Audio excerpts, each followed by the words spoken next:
Hello YouTube, hope everyone's keeping well out there. I've been tagged by Retroredsteve to do a video response, and when Steve calls, you know, I've got to respond. So this is to do with any five video games from your collection you go back to and you play with like a regularity, I guess. That's why I perceived it anyway. I haven't seen all the videos, I just haven't had a chance recently, but I did watch Steve's. And when I first started thinking about it, 4 of the 5 games that I chose were actually covered in my 10 best video games of all time. So I didn't really want to do those again, and it kind of makes sense that the best games in your collection you do go back to. So there's plenty of other games that I go back to, so it wasn't difficult to find some others. So what I'm going to do is go through these 5 games in chronological order, a bit like I do with game pickups. And with each game, I'm then going to tag someone in the YouTube community to do a video response video. If you're so obliged, you know, time's precious, etc. And, you know, you might have stuff going on, so I get that. You don't have to. Do it. That'd be nice. You know, I love these channels that I'm about to read out, all these YouTubers. And a couple haven't made a video for a while, so there's a little heads up. But, yeah, and some of them might not even watch this video. Anyway, I should get on with it. Go through it in chronological order. The first one is for the ZX Spectrum, and it's Chucky Egg. Now, what I love about Chucky Egg, I've got a few memories attached to it, vague memories going up. My friend Graham's is basically 2 doors up from me back in the day, and his dad had the Spectrum. He had the Commodore 16 as well. But it was one of those where we play the game, pass the joystick around, or jump on the floor looking up at the TV using the keys on the keyboard to play this. And for me, the best Spectrum games I find anyway, the very simple ones, tend to be maybe some of the earlier ones. We all enjoy seeing developers and coders pushing the boundaries with better graphics for the systems, and you know, obviously I was a sucker for that back in the day. But for me, in terms of the games that hold the test of time, it's the more simple games. Now I do find it, you know, I'm not going to lie, I do find going back to the ZX Spectrum and playing some of the games quite a chore. And you know, I don't mean that with any disrespect, because I've got loads of respect for the Spectrum. But a lot of them I prefer to remember with rose-tinted glasses and just sort of, you know, go all misty-eyed and have those memories. But for me, the simple ones are the best. This is brilliantly simple, brilliantly programmed. It controls, I think, pretty well. Always use the keyboard for this game. And yeah, the second one wasn't as good as Chucky Egg 1. Premise is simple. It's one of those platformers, and I think for me it was a sign that I was really going to get into my platformers later on, and that's a bit of a heads up for one of these anyway. And yeah, you just got to navigate a single screen, get all the eggs on screen, avoid all the enemies, get to the top, and yeah, then progress to the next level. Really good game. And the other thing I like about this is when my mate Tone comes over, hasn't been over for a while, we'll have a few drinkies, come up here, play a bit of retro, and he always demands to play this, so it is really nice to boot this one up. And it's one of those games you put up, you play a bit, you know, and then you're like, oh, you start getting frustrated because you can't get past a certain level. I think I can only get to like level 3, 4, something like that, I can't remember. And but it's one of those where you think, right, that's, you know, one more go. It's one of those games. So it's got the gameplay and it's got the replayability. Great little game. Next. Oh, not next. Right.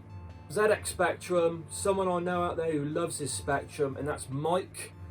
And that's, without further ado, Retro. There hasn't been a video from Mike for a good long time. Or I haven't seen any anyway. Maybe he has, and I don't know, deleted him or something. But Mike, if you're out there, mate, and you're watching this, it'd be good to see your video and see what you've been playing and see what games you go back to, and yeah, those addictive games that keep you coming back for more.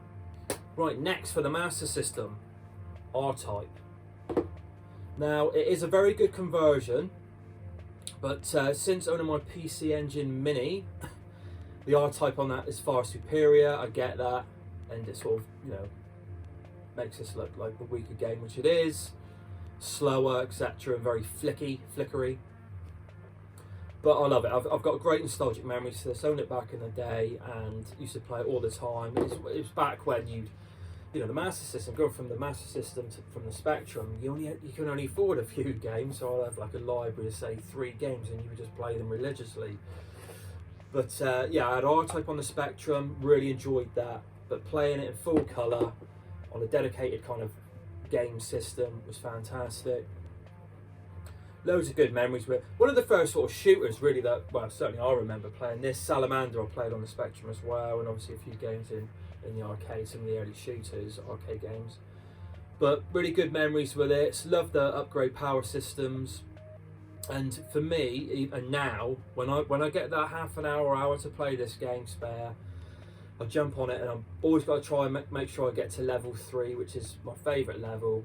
I've covered this in a video in the past as well. It's the big green mothership. It's green in this, it's red in some Super R-Type, I believe, on the Super Nintendo.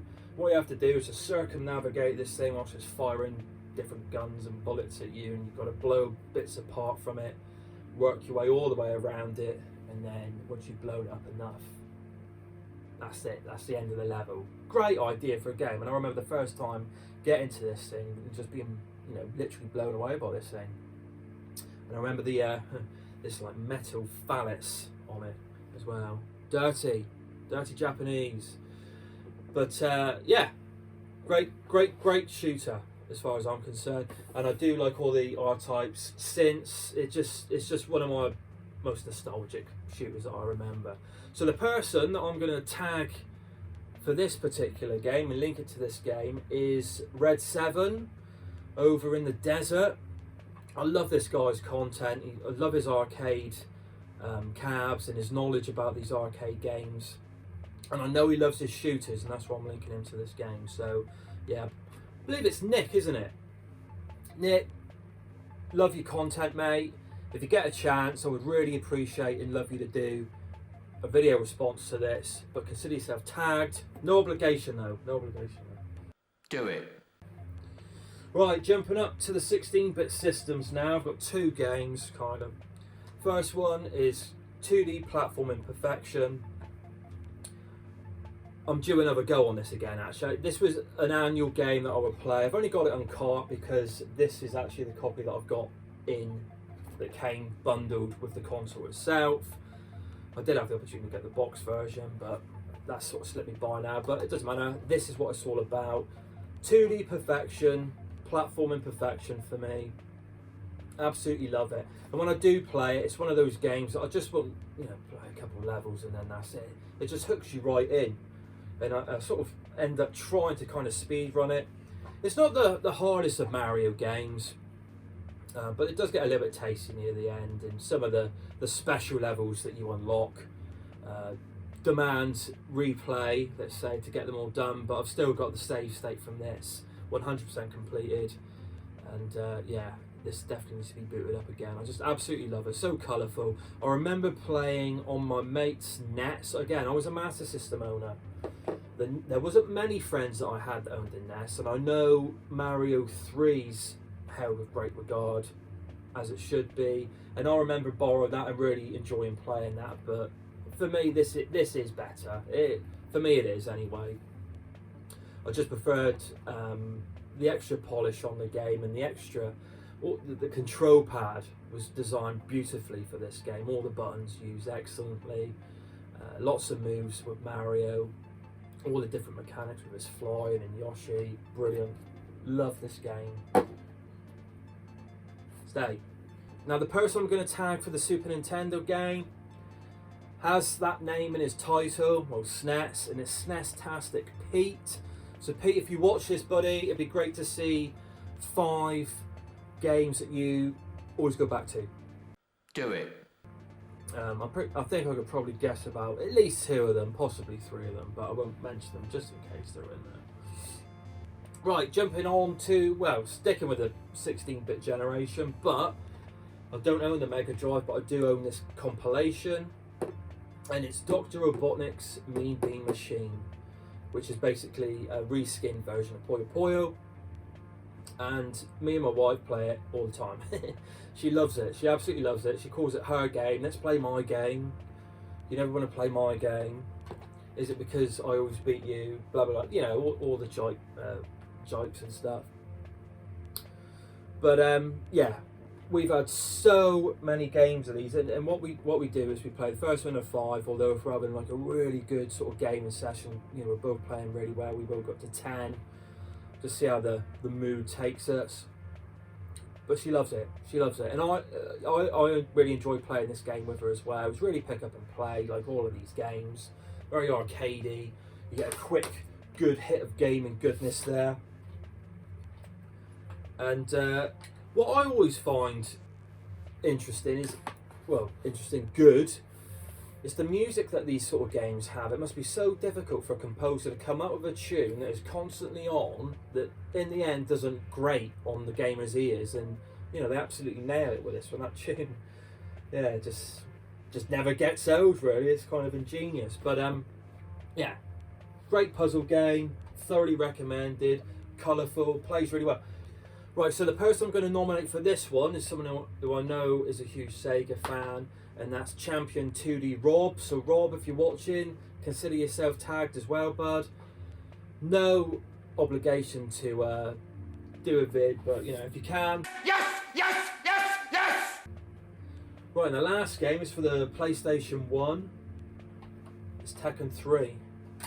Great fighter, and for me, the best Tekken in the series. I've got Tekken 7 on the PlayStation 4, but they've just lost so many decent elements about the game. In this, what I really love doing is going through each character, even ones that I found really difficult to play with. I could never get along with Paul, you know, and having to complete it with him to then unlock the Nemesis character, his Nemesis character, and each character in this in the base game would have their Nemesis character that you would then unlock, and you would complete it through with them, and you see their CG endings. It was all about watching the endings for me, and just, you know, daft as they are and, you know, dated by today's standards. But it was a real package, this game. I mean, Tekken 2 is great. I've got great memories of that one, and I always go back to that one. A lot of the reason I go back to that one is for the music, funny enough, and the music's really good in this one as well.